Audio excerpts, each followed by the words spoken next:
Haleluya, selamat pagi saudara-saudara yang dikasihi oleh Tuhan. Dimanapun saudara dan saya berada saat ini, saudara masih tetap bersemangat di dalam Tuhan. Puji Tuhan, pagi hari ini kita mau belajar kebenaran firman Tuhan. Seringkali di tengah-tengah ujian pencobaan, manusia sering berkata, "Ya Allah, mengapa ini semuanya terjadi?" Ayat awal yang akan kita baca pagi hari ini terdapat di dalam kitab Amsal 3 ayat yang kelima berkata demikian. Percayalah kepada Tuhan dengan segenap hatimu dan janganlah bersandar kepada pengertianmu sendiri. Ada sebuah peristiwa saudara, beberapa tahun yang lalu musim tanam di sebuah kota Michigan bagian timur sangat bagus. Para petani bergembira memikirkan hasil panen seberapa yang nanti akan mereka peroleh. Namun apa yang terjadi? Sesaat sebelum masa panen itu tiba, ada hujan turun dan hujan turun tidak kunjung reda sampai beberapa hari. Tanaman kentang yang mereka tanam membusuk di dalam tanah dan buncis yang mereka tanam pun berbuah dan berjamur, diguyur oleh hujan yang terus-menerus. Di dalam hati para petani itu mulai pudar harapan mereka untuk memperoleh hasil panen yang melimpah. Lalu seorang di antara petani yang kecewa berkata, "Mengapa Tuhan semuanya ini terjadi? Kesalahan apa yang telah aku perbuat?" Orang selalu mengajukan banyak pertanyaan mengapa bila sesuatu sedang dihadapinya mengalami ketidakkeberuntungan, mengalami kesukaran. Pertanyaan mengapa ini memang penting karena menunjukkan pada kenyataan bahwa tidak ada sesuatu pun yang terjadi secara kebetulan. Allah mengatur segalanya. Baik iblis maupun manusia tidak dapat melangkah lebih jauh dari apa yang Allah izinkan. Pagi hari ini firman Tuhan berjudul Pelajaran berharga di balik pencobaan. Di dalam kitab Ayub pasal yang pertama kita akan membaca Ayub 1 ayat yang pertama berkata demikian. Kesalehan Ayub dicoba. Ada seorang laki-laki di tanah Uz bernama Ayub. Orang itu saleh dan jujur. Ia takut akan Allah dan menjauhi kejahatan. Saudara, pelajaran berharga yang pertama di balik pencobaan yang kita harus renungkan. Orang sesaleh Ayub pun tidak luput dari yang namanya pencobaan. Jadi kadang-kala kita berpikir orang yang saleh hidupnya diberkati, tambah diberkati. Dan mungkin berpikir tidak pernah mengalami pencobaan. Siapa bilang? Alkitab mencatat orang sesaleh Ayub pun mengalami pencobaan.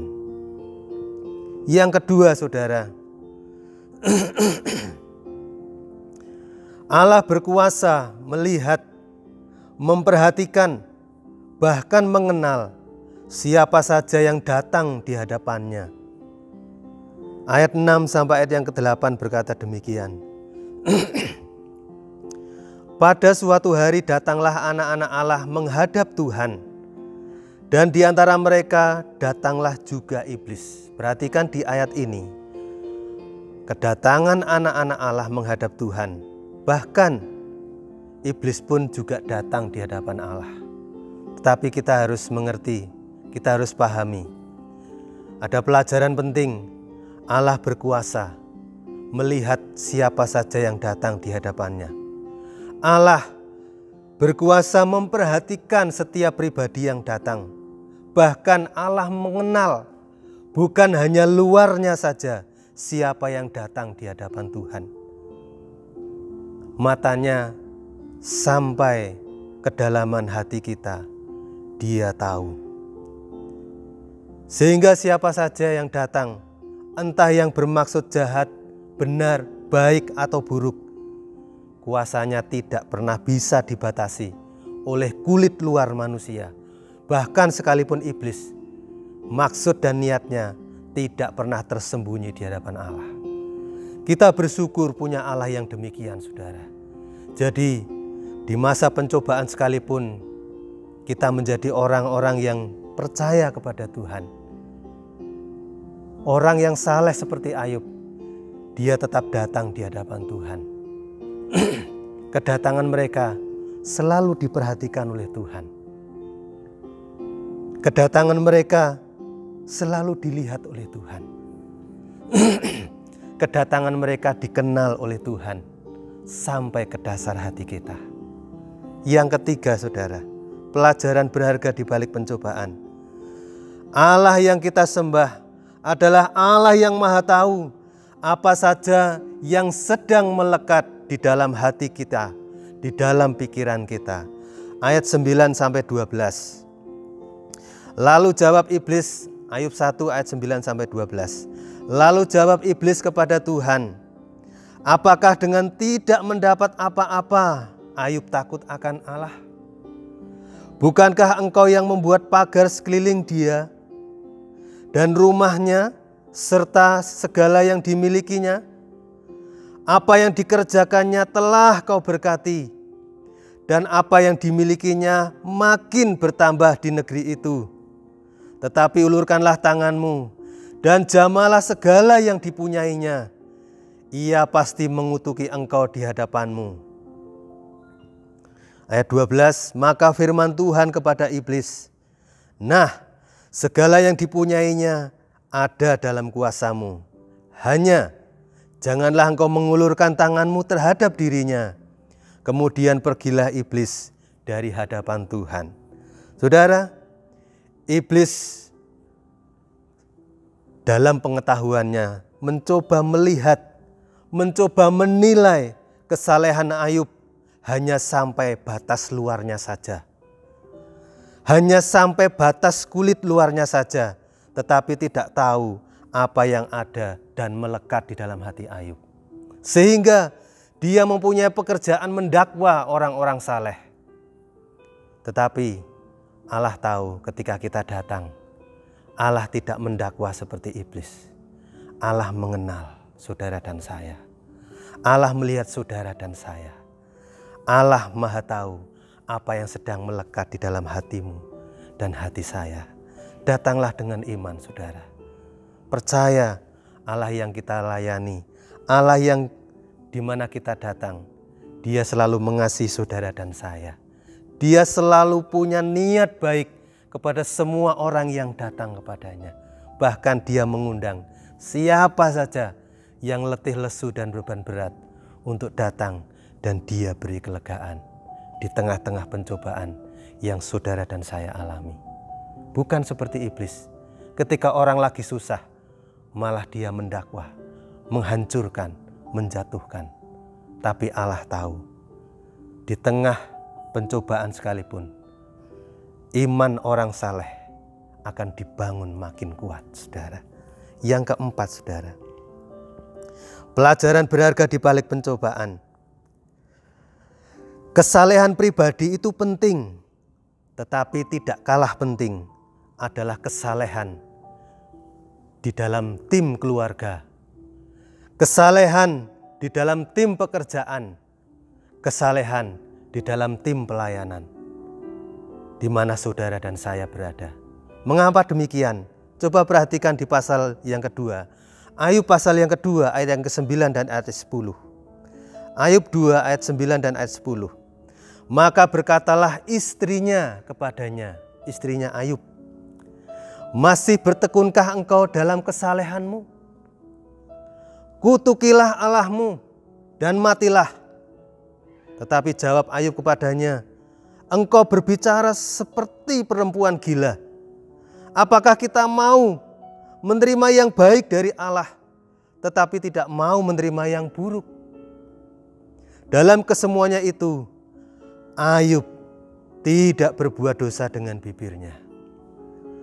Ayub tetap tekun meski di tengah pencobaan. Ayub tetap bersedia menerima yang buruk ataupun yang baik atau apapun dari sudut pandangnya Allah. Dan Ayub tidak ceroboh, melainkan hati-hati dan selalu menjaga lidah, bibir dan mulutnya dalam menghadapi pencobaan. Tapi sangat disayangkan, kenapa istri Ayub demikian? Masih bertekunkah engkau, suamiku, dalam kesalehanmu? Kutukilah Allahmu dan matilah. Di saat pencobaan orang saleh seperti seorang suami yang bernama Ayub ini, harusnya penopang hidupnya, penolong yang sepadan yaitu istrinya, harus jadi satu tim yang solid. Kesalehan pribadi Ayub memang penting, tetapi lewat pelajaran berharga ini, pencobaan yang berat sebetulnya bukan hanya bagian yang harus dipikul oleh kepala keluarga, tetapi juga seorang penolong yang sepadan seperti istrinya Ayub. Jadi saudara, ajarlah dan bangunlah baik-baik kesalehan dari pasangan hidupmu, dari anak-anakmu, dari seisi rumahmu, bahkan tim pelayanan di mana engkau melayani. Bangun kesalehan, bangun mezbah, sehingga ketika salah satu di antara mereka mulai lemah, jangan seperti istri Ayub mengatakan, masih bertekunkah kamu? Kutukilah Allahmu dan matilah. No, justru harus saling membangun dan menguatkan. Terakhir saudara, pelajaran berharga di balik pencobaan. Pencobaan dapat dipakai Allah menjadi alat untuk membuka mata rohani kita menjadi lebih peka. Ayub 42 ayat 1 sampai ayat yang ke-6 sebagai ayat-ayat terakhir. Ayub pasal yang ke-42 ayat 1 sampai ayat yang ke-6 berkata demikian. Ayub mencabut perkataannya dan menyesalkan diri. Maka jawab Ayub kepada Tuhan, aku tahu bahwa engkau sanggup melakukan segala sesuatu dan tidak ada rencanamu yang gagal. Perhatikan ayat 2. Ayub lewat pencobaannya, dia mulai tahu bahwa engkau Allah pribadi yang punya rencana yang lebih baik daripada rencana hidupnya. Pencobaan boleh dia alami, tetapi rencana Allah lebih mulia ketika dia dipulihkan lebih lagi. Ayat 3 dan ayat 4. Firman-Mu siapakah dia yang menyelubungi keputusan tanpa pengetahuan?